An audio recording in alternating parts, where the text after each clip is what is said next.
आप fail physics में नहीं होते हो।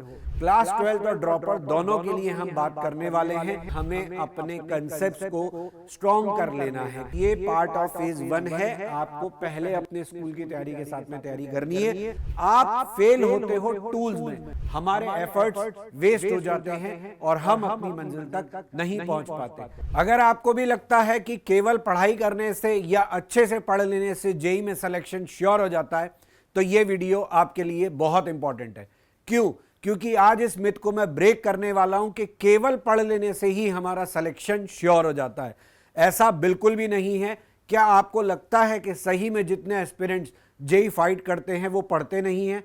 डेफिनेटली पढ़ाई सब करते हैं, लेकिन बिना एक परफेक्ट रोड मैप के हमारे एफर्ट्स वेस्ट हो जाते हैं और हम अपनी मंजिल तक नहीं पहुंच पाते। तो आखिर में हमारी इस मंजिल तक हम पहुंचे कैसे?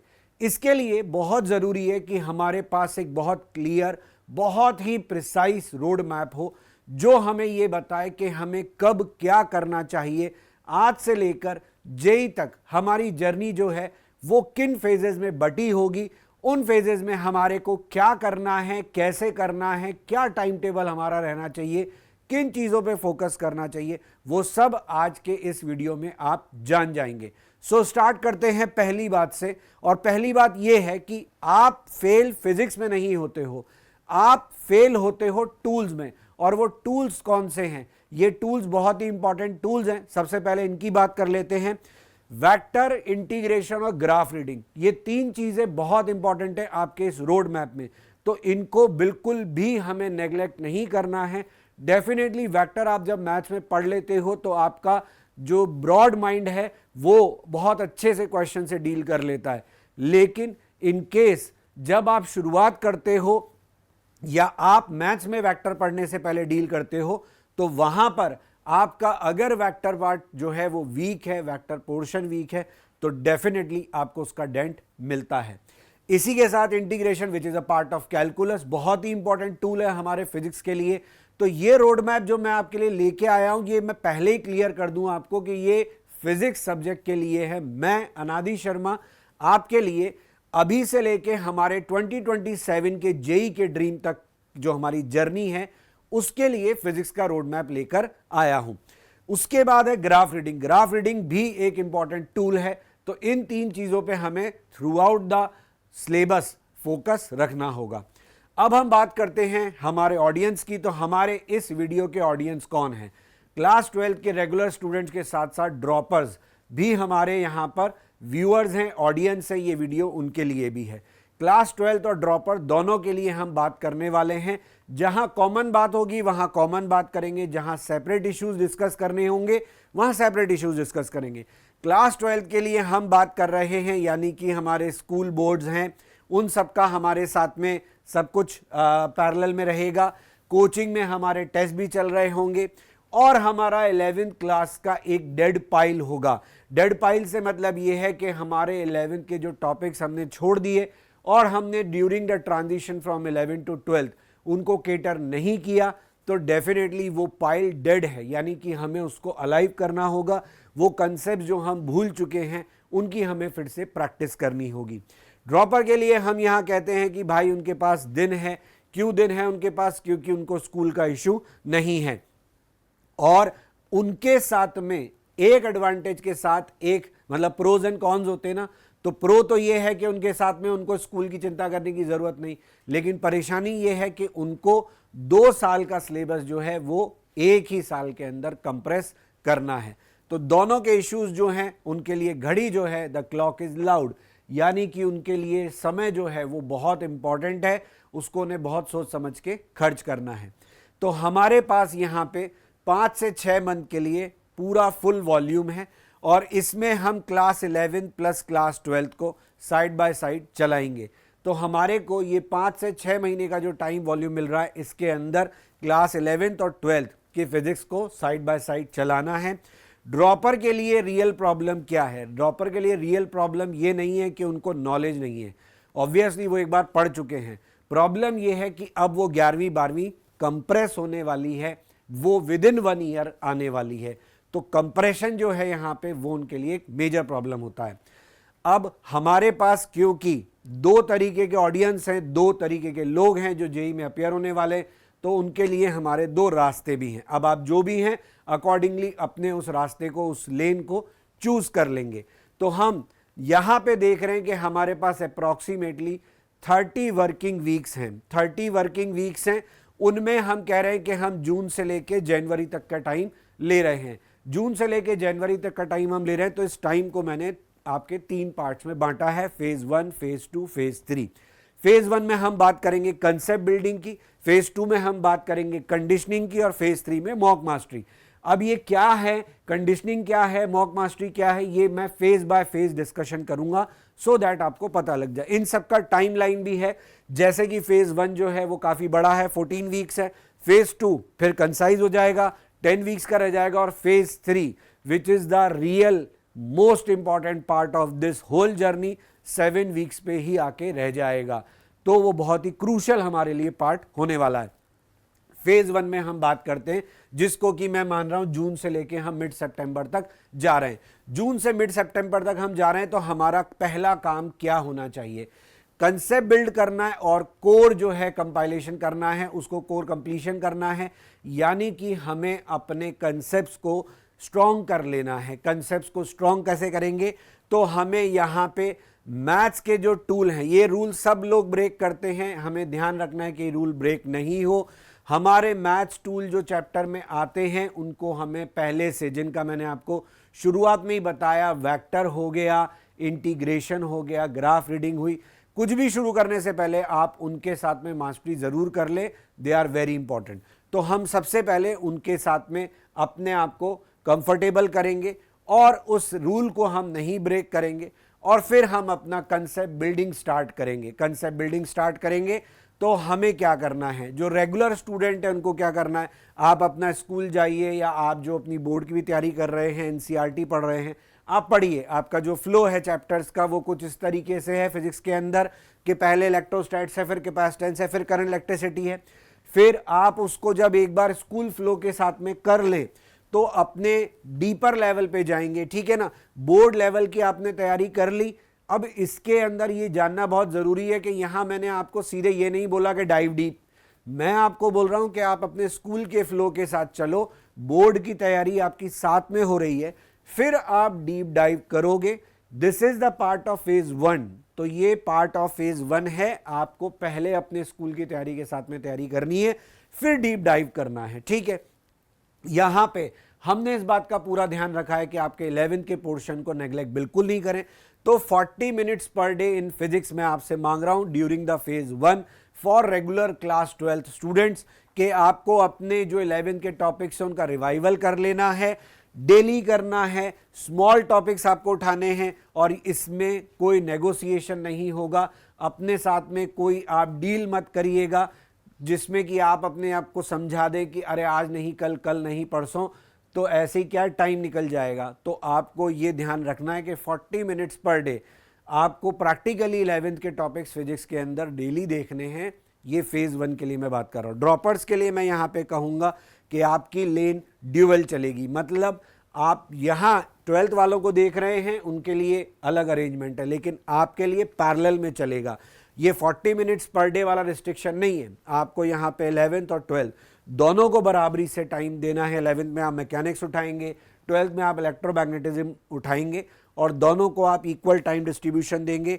और कोई भी टॉपिक जो है, कोई भी वॉल्यूम जो है, उसको आप एक टाइम पे नहीं करेंगे। मतलब आज का पूरा दिन मैंने 12th को दे दिया, कल का पूरा दिन मैंने 11th को दे दिया, नहीं। अपने आप को मेंटली इस चीज़ के लिए प्रिपेयर करिए कि आप इन दोनों को सेम पाथ पे चलाएंगे। यानी दिन का फिजिक्स का जो समय है उसमें 11th और 12th दोनों के टॉपिक्स आपको साथ में लेके चलने हैं, छोड़ने की भूल मत करना। किसी एक कोई पकड़ के रखा तो गड़बड़ हो जाएगी, ठीक है। और पहले 2 हफ्ते इन टूल्स के ऊपर आप अपनी ग्रिप बना लो। अगर आपकी 11th में ग्रिप नहीं थी या आपको ड्यूरिंग द प्रिपरेशन इन पे ग्रिप बनाने का मौका नहीं मिला, तो उसको पहले पक्का कर लो। आगे बढ़ते हैं, फेज 2 पे आते हैं। फेज 2 में हमने कहा कि हम कंडीशनिंग करेंगे। तो कंडीशनिंग का मतलब क्या है, न्यूमेरिकल कंडीशनिंग है। हमें यहाँ पे वेरिएबल वेरिएशन, इसके लिए हम क्या करेंगे, जब आप फेज 1 कंप्लीट करते हैं तो फेज 2 के लिए आप हमारे मॉड्यूल्स, आप हमारे कंटेंट जो YouTube पे हम आपके लिए सीरीज लेके आते हैं उसके लेक्चर्स को देखिए, उसके मटेरियल को एक्सेस करिए।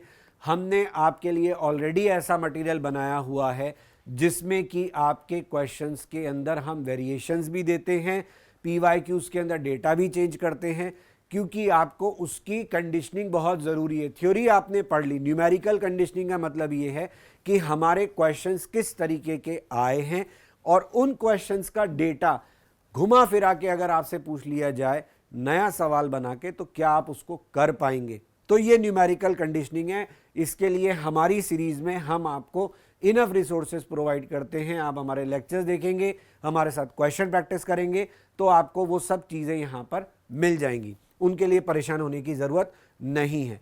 यहाँ पे एक बहुत ज़रूरी बात जो कंडीशनिंग के लिए मैं कह रहा हूँ, इसको मैं अलग से लिखकर भी लाया हूं सो दैट मैं इसको मिस आउट नहीं करूं।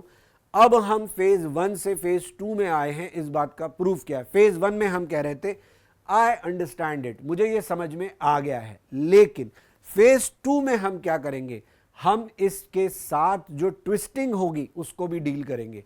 यानी ना केवल कंसेप्ट हमको समझ में आ गया बल्कि क्वेश्चन ट्विस्ट किया जाए तो उस ट्विस्टेड क्वेश्चन को भी हम डील करना सीखेंगे इन आवर फेज 2। तो ये फेज 2 चलेगा हमारा मिड सितंबर से नवंबर तक, और इसके दौरान आपको हमारे साथ में क्वेश्चन प्रैक्टिस करनी होगी। क्वेश्चन प्रैक्टिस में ट्विस्टेड क्वेश्चंस आपको करने होंगे, तो उससे पहले आप अपने कंसेप्ट्स को सुपर स्ट्रॉन्ग कर लीजिए। और उनको स्ट्रॉन्ग करने के लिए हमारे ही चैनल पे आपको बहुत सारा रिसोर्स अवेलेबल है, फ्री रिसोर्स अवेलेबल है, आप उसको एक्सेस करिए। जिन जिन टॉपिक्स में जो मैंने आपको अभी मेथड बताया फेज 1 का कि किस तरीके से पढ़ना है, तो वहाँ से आप उन रिसोर्सेज को एक्सेस करके अपने लिए तैयारी कर सकते हो। फिर बात करते हैं फेज 2 में, आगे बढ़ते हैं। यहाँ पे आपका जो प्रॉब्लम है वो फेज को मिक्स करने का, your problem mix this phase. अब आपकी प्रॉब्लम क्या है, आपको यहाँ पे रेगुलर स्टूडेंट्स को 60% जो मेंस है उस पे फोकस करना है, क्योंकि आपको स्पीड मैटर करेगी, और 40% आपको ऐसी प्रैक्टिस करनी है जो इन डेप्थ आपको इंसाइट देगी।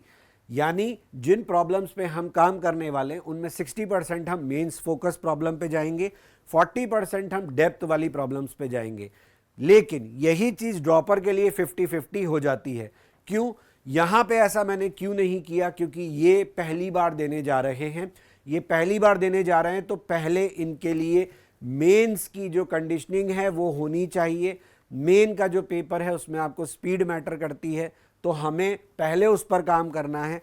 डेप्थ वाले क्वेश्चन को हमने 40% ही रखा है, लेकिन ड्रॉपर के लिए हम ऐसा कोई रिलैक्सेशन नहीं ले रहे, उनके लिए दोनों केस जो हैं 50-50 हैं।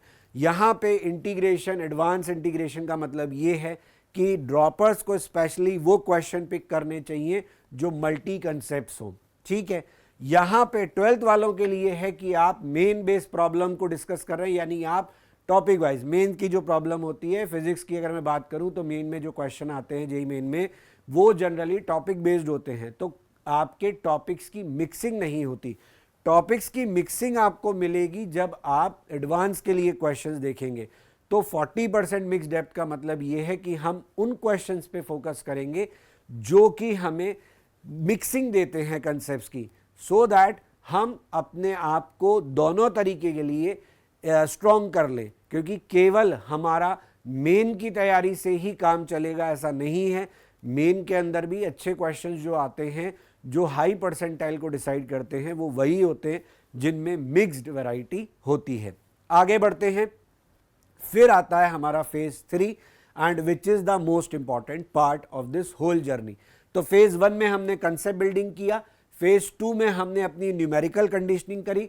हम किसी टॉपिक को जानते हैं, समझते हैं से लेकर हम उस तरफ मूव किए कि हम उसके क्वेश्चंस के अंदर आए हुए ट्विस्ट को, देखे हुए क्वेश्चन के अंदर भी अगर कोई ट्विस्ट डाल दिया PYQ में तो हम उसको डील कर सकते हैं।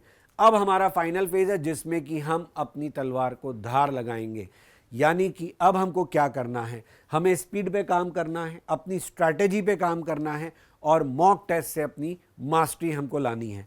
तो दिसंबर से लेट जनवरी तक हम इसको टाइम दे रहे हैं। इसमें आपको क्या करना है, आपको मेन फिजिक्स जो है, फिजिक्स का जो पेपर आता है मेंस में, वो आपको 2 मिनट लगभग देता है, 2 मिनट के अंदर का समय मान लीजिए क्वेश्चन के लिए। तो आपको यहां पे इस स्ट्रैटेजी पे काम करना है। ये स्ट्रैटेजी क्या है? जब आप इस फेज में आएंगे तो अपनी इस स्ट्रैटेजी को मत भूलिएगा, दैट इज स्किप, बैंक और walk away. What is skip, bank और वॉक अवे? स्किप का मतलब यह है कि आपने क्वेश्चन को देखा, पहली बार पढ़ने के बाद आपको लगा कि मुझे नहीं आता, I will come back. Bank का मतलब यह है कि आपको क्वेश्चन समझ में आया, आप उस पर बैंक अपॉन किया, आपने उसको सॉल्व किया। और वॉक अवे मतलब आपको देखकर समझ में आ गया कि क्वेश्चन मेरे लिए नहीं बना है, ईमानदारी से इस बात को माना और चले गए। ये हमारी स्ट्रैटेजी है, क्योंकि हमें 2 मिनट के अंदर का समय मिल रहा है मेन में क्वेश्चन अटेम्प्ट करने का, तो हमें इस पर काम करना होगा, अपने आप को इसके लिए रेडी करना होगा। तो हमें ये प्रैक्टिस रखनी होगी कि हम अप्रॉक्सीमेटली 1.5 से 2 मिनट के अंदर अंदर एक क्वेश्चन को बना लें। रेगुलर स्टूडेंट्स के लिए मैं क्या कहूँगा, कैसे अचीव करेंगे आप इसको? अचीव करने के लिए आपको 2 फुल फिजिक्स के मॉक्स देने होंगे पर वीक। ये ड्रॉपर के लिए 3 हैं, तो आपकी फ्रीक्वेंसी ज़्यादा है, रेगुलर स्टूडेंट्स की कम है। रीज़न मैं आपको पहले ही बता चुका हूँ, क्योंकि आप सिलेबस एक बार देख चुके हो। टारगेटेड रिवीजन जो है वो आपको एरर लॉग से करना है। एरर लॉग क्या चीज़ है मैं आपको अभी वीडियो के एंड में बताऊंगा, दिखाऊंगा भी, उसको आप खुद भी बना सकते हैं, नहीं तो हम आपको इस वीडियो के साथ में उसका लिंक भी शेयर कर रहे हैं, आप वहाँ से डाउनलोड कर सकते हैं, सो दैट कि आप अपना खुद का एरर लॉग बना के चलें। आपको एरर लॉग से अपना टारगेटेड रिवीजन करना है।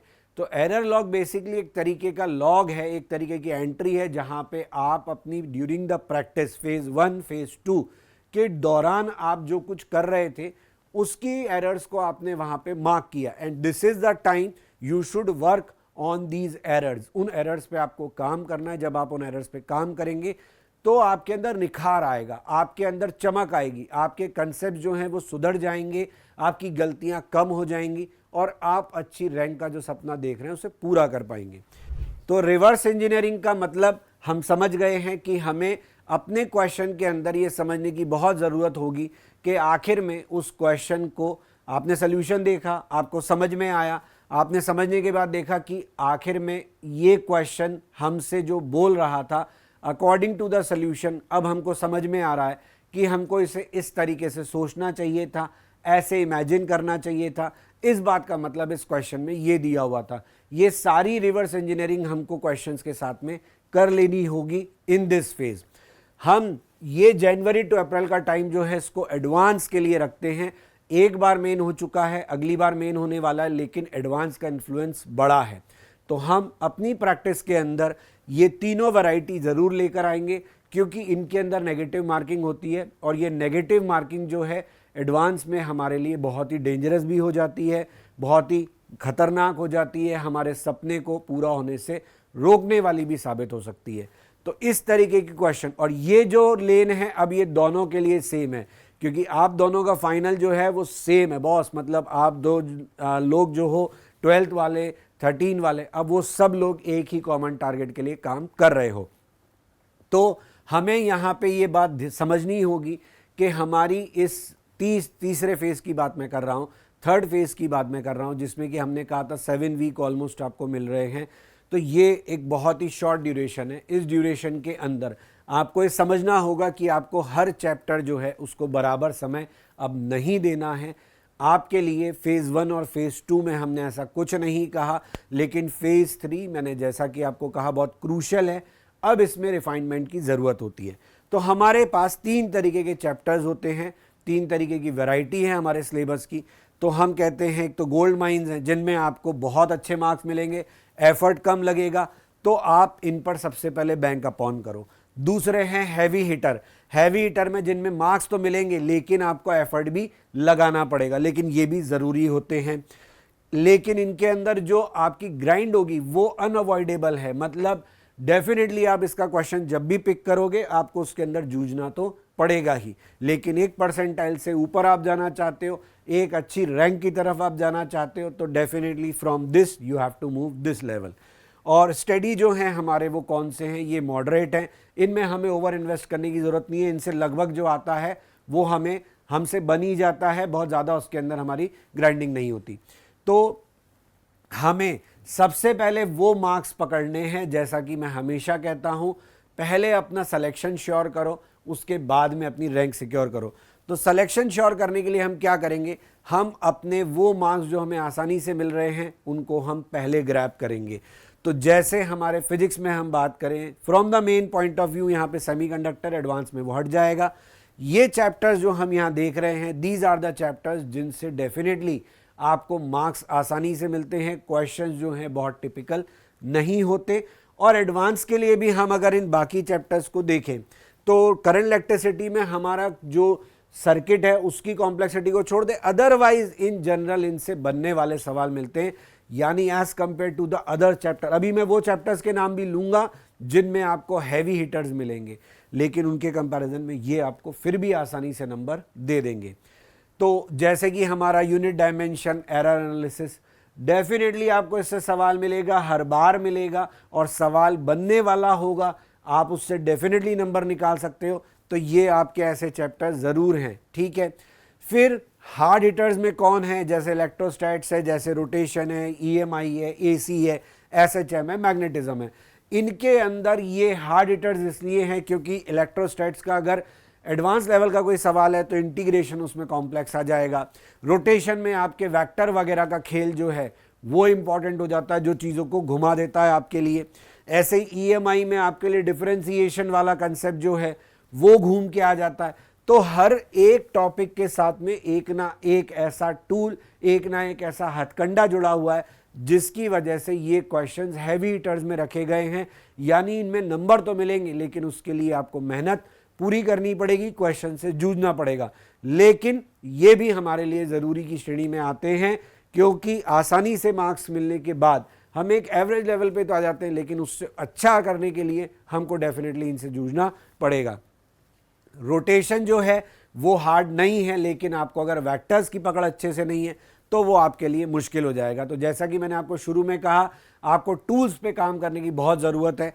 रेगुलर स्टूडेंट्स के लिए मैं कहूँगा कि आप पहले गोल्ड माइन वाले जो टॉपिक्स हैं उन पे काम करेंगे, फिर आप हैवी हिटर्स की तरफ जाएंगे। ड्रॉपर्स के लिए मैं कहूँगा कि आपको सेम टाइम पे दोनों के लिए काम करना है, गोल्ड माइन और हैवी हिटर्स के लिए, क्योंकि आपको एडवांस की जो रैंक डिसाइड करेगी आपकी वो इसी बेस पर होगी। तो आपके साथ में तो ऐसी सिचुएशन है कि आपको इस बार कुछ भी मिस आउट नहीं करना है। तो आप दोनों के साथ में अपनी प्रैक्टिस साथ मतलब रखें, उसको एकदम कंबाइन करके करें। मतलब ऐसा नहीं है कि हम केवल उन्हीं टॉपिक्स पे फोकस कर रहे हैं जिनमें सर ने बोला था वीडियो में इनसे आपको आसानी से नंबर मिल जाएंगे तो यही पढ़ लेते। पर भाई हमारे लिए जो क्वेश्चन मार्क है वो बड़ा है, तो हमें स्ट्रैटेजी भी उसी हिसाब से रखनी होगी। तो हमें दोनों तरफ अपने लिए मेहनत करनी होगी, ठीक है। तो यहाँ से एडवांस की रैंक डिसाइड होती है, इसलिए आपको इन दोनों पे काम करने की ज़रूरत है।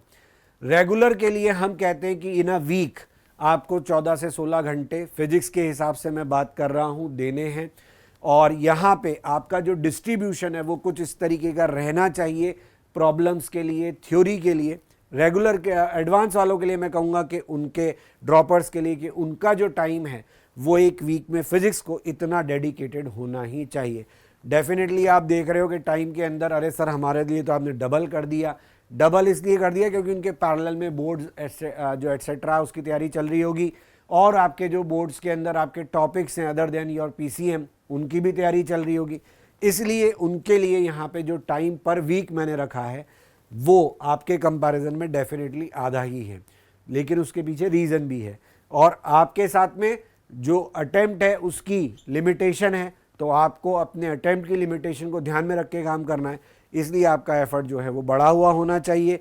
इसमें डेरिवेशंस जो हैं मैं हर बार बता चुका हूँ, हमारी सीरीज़ देखेंगे तो उनमें भी मैंने आपको बताया डेरिवेशन रटने नहीं होते। डेरिवेशन का मतलब ये है कि आपको उनमें स्टेप्स जो हैं वो ध्यान रखने हैं, क्योंकि जे एडवांस जब क्वेश्चन पूछता है तो वो उन्हीं स्टेप्स के अंदर से उठा के क्वेश्चन को फ्रेम कर देता है कई बार, और वो क्वेश्चन लोगों से नहीं बनता क्योंकि उन्होंने उस स्टेप्स उन डेरिवेशंस को रटा हुआ होता है, समझा नहीं होता है। क्योंकि एक छोटा सा असम्पशन जो अपने डेरिवेशन में हमने लिया था, मान लीजिए किसी क्वेश्चन में जे एडवांस ने उसको स्किप कर दिया, तो फिर हम क्या करेंगे, तो उस सिचुएशन में हमारे साथ क्या होगा, उस सिचुएशन में हम उस क्वेश्चन को सही नहीं कर पाएंगे। तो डेरिवेशंस का मतलब कोई भी ये ना निकाले। यहां पे रेगुलर वालों के लिए दिख रहा है आपको कि मेन की प्रॉब्लम पे आपको फोकस करना है, एडवांस की प्रॉब्लम पे आपको फोकस करना है। बहुत ही सोच समझ के आपको ये डेटा दे रहा हूं, आप इसको जिस हद तक फॉलो कर सके जरूर करिएगा। आपके ऊपर ऐसा नहीं है कि पूरा मेन का लोड डाल दिया या पूरा एडवांस का लोड डाल दिया, बहुत ही बैलेंस्ड तरीके से आपको लोड डिस्ट्रीब्यूशन किया है। यानी ये एक ऐसा रोड मैप है जिसके बाद आपको सिर्फ इसको फॉलो करने का काम करना है। फॉलो भी अगर आप नहीं करो तो फिर क्या कहा जाए आपके लिए, तो फॉलो कर लोगे तो आपका बहुत बड़ा जो एक प्रॉब्लम था आपके सिलेक्शन के रास्ते में वो रिजॉल्व हो जाएगा। हमें अपने इस पूरे जो हमने रोड मैप की बात करी है, जो आज हमने ये कैंपेन चलाया है, इसके अंदर आपको ध्यान रखना है कि आपका जो बैलेंस है वो इस तरीके का रहना चाहिए। रेगुलर वालों के लिए आपका बैलेंस ये रहे कि 30% वो थ्योरी पे काम करें, 50% वो मेन पे, 20% वो एडवांस पे काम कर रहे हैं। ड्रॉपर के लिए यहाँ 20% ही थ्योरी का स्कोप है, क्योंकि उनको बोर्ड नहीं देना, तो बोर्ड नहीं देना तो अब उनको बहुत ज़्यादा प्रिंसिपल स्टेटमेंट पे काम नहीं करना है। लेकिन प्रैक्टिस वाला पार्ट जो है उसमें आप देखो मेन का पार्ट श्रिंक्ड है, एडवांस का पार्ट बढ़ा दिया है। तो ये भी एक मेरी तरफ से आपको सब प्रपोज डेटा है, आप चाहें तो उसको अपने हिसाब से मॉडिफाई कर सकते हैं, पर बहुत ज़्यादा चेंज मत कीजिएगा। Try to keep this balance कि मैं अपने पढ़ाई के घंटों को इस तरीके से बांटूंगा। फॉर फिजिक्स तो मैं आपको इंसिस्ट करूंगा कि try to keep this in this frame only, तो आप बहुत अच्छे से अपना रिजल्ट बना पाओगे, पहुंच पाओगे उस तक। 1-to-1 रूल हमको फॉलो करना है, ये एरर लॉग के लिए है। 1-to-1 रूल क्या है, 1 में आपने अपना एरर लॉग बनाया, 2 में आपने अपनी हर एरर के लिए अपने आप से 2 सवाल पूछे, किस तरीके की एरर है और उसका रेक्टिफिकेशन क्या है। और फर्स्ट है कि फिर 1 का मतलब है कि आपने उसका रेमेडी, उसका रिपीटिशन, उसको रीडू किया नहीं किया। तो पहले आपने अपनी एरर आइडेंटिफाई करी, अपने आप से 2 सवाल पूछे और फिर आपने उसको रीडू किया, यानी उस सवाल को दोबारा से लगाया। This is 1-to-1 protocol. तो 1-to-1 प्रोटोकॉल का मतलब आप समझ गए हैं अच्छे से, लेकिन this protocol based on your error log, without that error log आपका कुछ भी फायदा नहीं मिलेगा। हाँ, आप इसको मॉक टेस्ट जो आप देंगे उस पर भी अप्लाई कर सकते हैं। तो यहाँ पे आपको, जैसे आपकी प्रॉब्लम है, कंसेप्ट वाली प्रॉब्लम है, कैलकुलेशन की प्रॉब्लम है, या रीडिंग या सिलेक्शन की प्रॉब्लम है कि आपने गलत क्वेश्चन पिक कर लिया, या क्वेश्चन में आपने रीडिंग ढंग से नहीं करा और गलत डेटा उठा लिया, कैलकुलेशन आपकी गड़बड़ हो गई, 9.8 लिखना था 9.6 लिख के आ गए, कंसेप्ट की प्रॉब्लम हो गई कि आपके वर्क एनर्जी थ्योरम के सवाल में आप न्यूटन लॉ की हैबिट्स में ही रहे कि block is moving along the incline और आपने उसमें फ्रिक्शन को स्किप कर दिया, तो वर्क डन बाय फ्रिक्शन की कैलकुलेशन वहां थी, आपने उसको अज्यूम नहीं किया और आंसर अपना निकाल दिया कि यहाँ पे ग्रेविटी ही इन्वॉल्व थी, नॉर्मल वॉर्मल फोर्स लग रहे थे, फ्रिक्शन का वर्क डन वहां कंसिडर नहीं किया, आंसर गलत आ गया। ये कंसेप्चुअल मिस्टेक है, ये कैलकुलेशन मिस्टेक है। और रीडिंग गलत करी है आपने कि आपसे क्वेश्चन ने जो बोला वो आपने गलत समझ लिया, 4 मिनट वहां खराब कर दिए। तो ये एरर लॉग की आपकी एंट्रीज है जो आपको बता रही है कि किस तरीके की एरर्स आप इन जनरल करते हो। तो इन एरर्स पे भी आपको फोकस करना होगा। यहां पे सिलेबस कंप्लीट हो रहा है, यही हमारा गोल नहीं है। केवल सिलेबस कंप्लीट कर लेना ही सिलेक्शन की गारंटी नहीं है। हर कोई जो हॉल में बैठा है वो मान के आओ कि सिलेबस कंप्लीट करके आएगा। तो आपको इसके अलावा अपने परफेक्शन पे काम करना होगा। ये है हमारी तरफ से एक सैंपल एरर लॉग का, बाकी लिंक आपको दिया होगा यहाँ पे डिस्क्रिप्शन में। तो आप देख सकते हो कि आपने सोर्स क्या लिया, आपने किस टॉपिक का क्वेश्चन लिया था, किस तरीके की एरर आपने उसमें करी और क्या उसमें आपका गलत गया। तो आपको उसको सही करने के लिए आपने उसको रीडू किया या नहीं किया, आपने उसको सही करने के लिए उसको वापस अटेम्प्ट किया नहीं किया। तो ये इस तरीके का लॉग आप बनाएं, इस तरीके के एरर लॉग से ये आपको फेज 1 और फेज 2 के दौरान बनाना है ताकि फेज 3 में आप इसको यूज कर पाएं। तो इस तरीके से आपको मालूम पड़ा कि इस वीक में मेरा क्या रहा प्रैक्टिस, कि 5 मैंने कंसेप्चुअल मिस्टेक करी, 12 मैंने कैलकुलेशन बेस में करी, 3 तरीके का मैंने रीडिंग सिलेक्शन गलत किया। तो ये रोड मैप अगर आप फॉलो करेंगे, इस तरीके का एरर लॉग बना के आप काम करेंगे, तो डेफिनेटली आपको सक्सेसफुल होने से कोई नहीं रोक सकता। विद दिस होप कि आप ऐसा जरूर करेंगे। मिलेंगे in the next series. Till then, bye bye. All the very best.